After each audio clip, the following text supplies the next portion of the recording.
নমস্কার বন্ধুরা, চলে এসেছি নতুন একটি চাকরির খবর নিয়ে।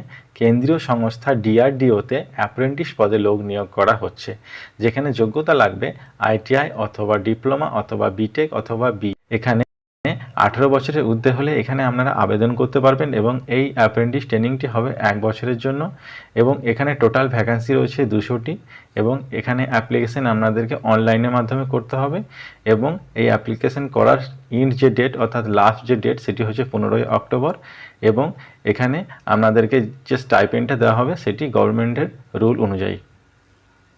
এবার আমরা বিস্তারিত দেখে নেব। তো আমরা এখানে দেখতে পাচ্ছি অ্যাপ্রেন্টিস ট্রেনিং ক্যাটাগরিতে এখানে অ্যাপ্রেন্টিস ট্রেনিং করানো হবে। সেগুলি হচ্ছে 1 নম্বরে গ্র্যাজুয়েট অ্যাপ্রেন্টিস, 2 নম্বরে টেকনিশিয়ান অ্যাপ্রেন্টিস এবং 3 নম্বরে হচ্ছে trade apprentice ITI pass out.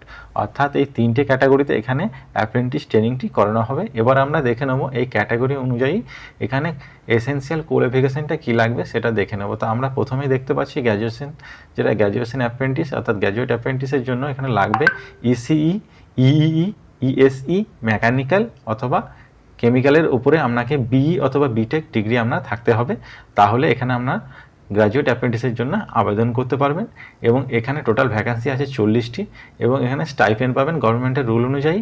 এবং তারপরে দেখে নেব টেকনিক্যাল অ্যাপ্রেন্টিস, অর্থাৎ এখানে এসেনশিয়াল কোয়ালিফিকেশনের জায়গায় যদি দেখি তো দেখতে পাচ্ছি ইসিই, ইইই, ইএসসি, মেকানিক্যাল এবং কেমিক্যাল।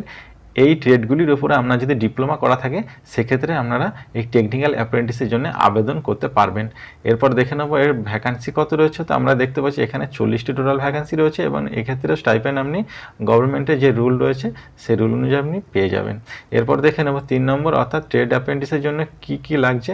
তো আমরা দেখতে পাচ্ছি এই ট্রেড অ্যাপ্রেন্টিসের জন্য যে ট্রেড অ্যাপ্রেন্টিস আইটিআইয়ের জন্য কোন কোন ট্রেড নিয়ে আপনাকে আইটিআই পাস করে থাকতে হবে সেগুলি এখানে উল্লেখ রয়েছে। তো আমরা দেখতে পাচ্ছি fitter, welder, turner, machinist, mechanic, diesel, electronic mechanic, electrician and COPA, computer operator and programming assistant. এই সাবজেক্টগুলি অর্থাৎ এই ট্রেডগুলির উপরে আপনাকে আইটিআই করে থাকতে হবে, তবেই আপনি এখানে আবেদন করতে পারবেন ট্রেড অ্যাপ্রেন্টিস আইটিআই হিসাবে। এবার দেখে নেব এখানে টোটাল ভ্যাকান্সি কত রয়েছে। তো আমরা এখানে দেখতে পাচ্ছি আইটিআইয়ের জন্য টোটাল ভ্যাকান্সি রয়েছে 120টি এবং এখানেও স্টাইপেন্ড ওই গভর্নমেন্টের রুল অনুপাতে আপনাদেরকে দেওয়া হবে। এবার আমরা দেখে নেব অ্যাপ্লিকেশন প্রসিডিওরটা কী রয়েছে।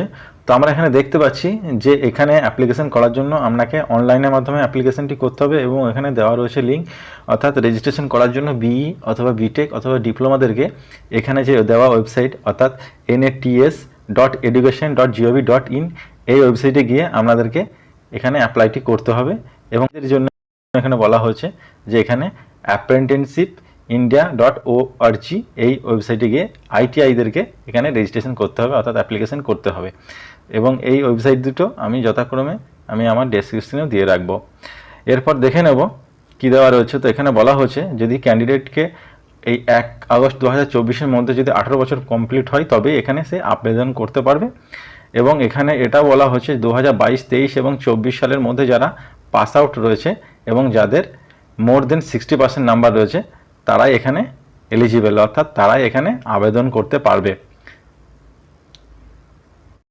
এবার আমরা দেখে নেব অ্যাপ্লিকেশন করার জন্য কি ডেট রয়েছে। তো আমরা এখানে দেখতে পাচ্ছি এখানে অ্যাপ্লিকেশন করার জন্য 21 দিন পর্যন্ত আপনি অ্যাপ্লিকেশন করতে পারবেন, যেদিন এটা প্রকাশিত হয়েছিল নিউজ পেপারে, অর্থাৎ এই বিজ্ঞপ্তিটি যেদিন প্রকাশিত হয়েছিল নিউজ পেপারে সেই দিন থেকে 21 দিন পর্যন্ত আপনারা এখানে অনলাইনের মাধ্যমে আবেদন করতে পারবেন, অর্থাৎ 15ই অক্টোবর অবধি আপনারা এখানে আবেদন করতে পারবেন।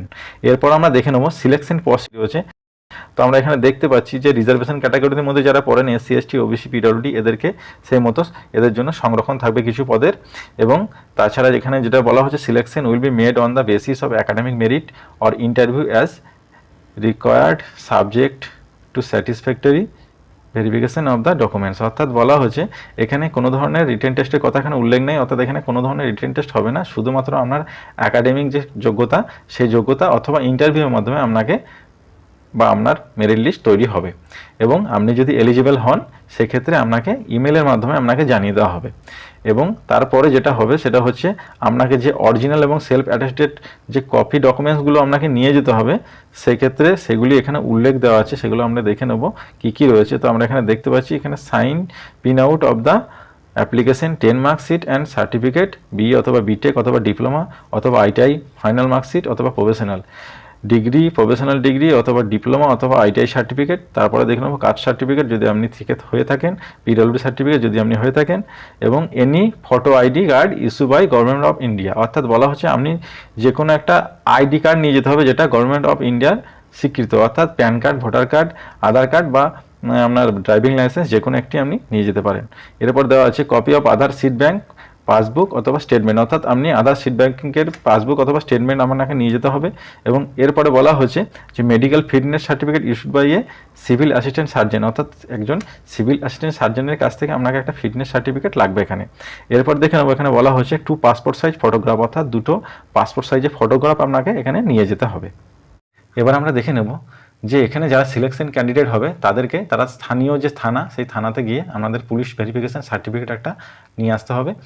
এবং এরপরে দেখে নেব এখানে কিছু ইনস্ট্রাকশন উল্লেখ করা রয়েছে, যে ইনস্ট্রাকশনগুলো কী কী। তো আমরা দেখতে পাচ্ছি যে এখানে ইনস্ট্রাকশন হিসাবে যেটা বলা হচ্ছে যে আপনি যে নথিগুলো এখানে দেবেন সেই নথির মধ্যে যদি কোনো ধরনের কোনো ত্রুটি পাওয়া যায় সেক্ষেত্রে আপনার ফর্মটিকে রিজেক্ট করা হবে।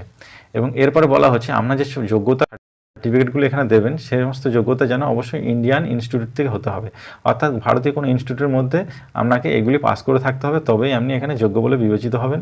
এবং আপনার যদি এখানে কোনো হায়ার কোয়ালিফিকেশন থেকে থাকে সেক্ষেত্রে এই ট্রেনিংটা আপনি করতে পারবেন না।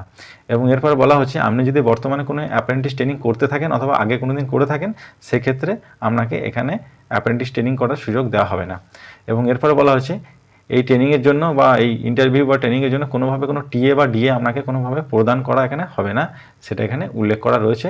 এবং তার সঙ্গে এটাও বলা হয়েছে যে কোনো ধরনের অ্যাকোমোডেশনের ব্যবস্থা এখানে থাকবে না, অর্থাৎ থাকার কোনো ধরনের ব্যবস্থা এখানে ট্রেনিং চলাকালীন বা ইন্টারভিউর সময় আপনাকে দেওয়া হবে না। এবং আরও কিছু এখানে ইনস্ট্রাকশন দেওয়া আছে যেটা আপনারা দেখে নেবেন।